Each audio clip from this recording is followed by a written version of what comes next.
l'Université du temps libre du Pays de Guerre est une association de 20 ans qui veut permettre aux personnes de tous âges et de toutes conditions disposant de temps libre de développer et faire fructifier leurs acquis intellectuels. Le bureau de l'association a cherché, avec l'aide des institutions en place, à permettre une réappropriation patrimoniale et historique de chaque commune. Sous l'intitulé « Le fil vert, les visites découvertes au sein de la communauté de communes », un plan étalé sur 2 années et demie a été mis en place.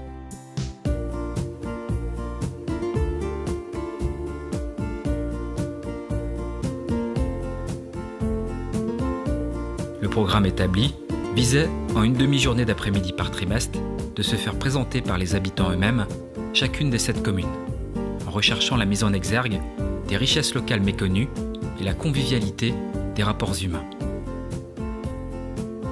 Des reporters en herbe, encadrés par Fanny Gimeno de la radio Timbre FM et Jean-Claude Guis, ont pu s'initier à l'art de l'interview et récolter les impressions des visiteurs à chaque expédition. Avec ce projet de transmission, il s'est avéré nécessaire de réaliser un document mémoire. Tel est l'objectif de ce film. La première sortie de l'UTL a eu lieu à Baignon, le 28 mai 2015. Le patrimoine et le dynamisme culturel de cette commune ont ainsi pu être mis en lumière. Porcaro était la seconde destination. La visite de la ferme équestre du Vautoudans entamait cette belle après-midi d'octobre, qui par la suite était axée sur la découverte de l'histoire de ce village.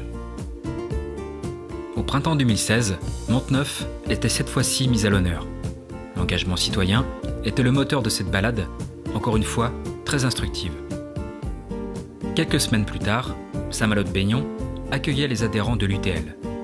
Cette cité doit son nom à la présence des évêques de Saint-Malo pendant plus de 9 siècles. Un long travail de préparation a été nécessaire pour organiser la sortie suivante. Bertrand de Ragnel et David Coléo de la SAGHPG ont en effet proposé de visiter plusieurs des belles demeures du Pays de Guerre le temps d'une journée passionnante. En février 2017, soutenu par de nombreux partenaires, l'UTL a entrepris de faire découvrir aux Guerrois la danse contemporaine pendant une semaine à travers des ateliers, des échanges et des spectacles emmenés par Frédéric Sellé et sa compagnie. Augan, comme tout le Pays de Guerre, fait partie dorénavant de la nouvelle communauté de communes de l'Oust-à-Brocéliande. La radio Timbre FM et le chant commun étaient les 2 moments forts de l'étape de ce mois d'avril.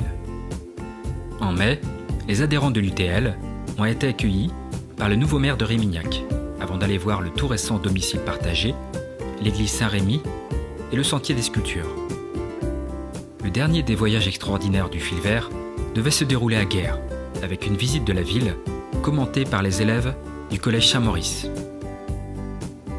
Étalés sur plus de 2 ans, les membres de l'UTL du Pays de Guerre auront beaucoup apprécié cette redécouverte de leurs racines.